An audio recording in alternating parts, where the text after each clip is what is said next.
Hello guys! Hello, good morning guys. So, for today's video, madag na kita sa USB diri sa aton barangay. Dagan naton kay Ma'am Erlyn. Hari siya sa daycare sa poblasyon South Quezon. Hari siya. Oh, yata ko sa imo. Yes, thank you. Thank you so much. Thank you so much Ako sa for mapal. the USB. Lagi sa mga bata sa center para sa ilang learning activities every day. Yes, thank you so much man. Thank you so much. Thank you so much man sa nag-support. Baka kita sa aton nga USB.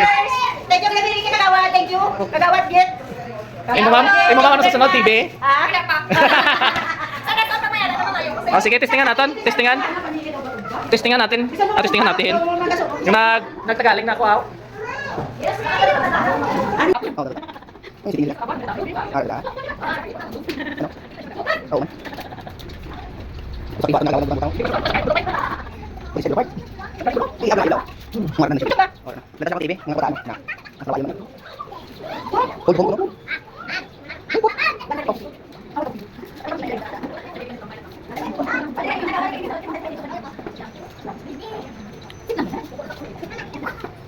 kau. Ini langsung mana? Yes!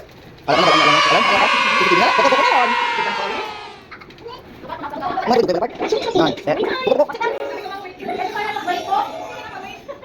Wala tayo no. Oh, so namin guys, nagpumpo sila guys, ang sa dapat ginawa na. Pokok.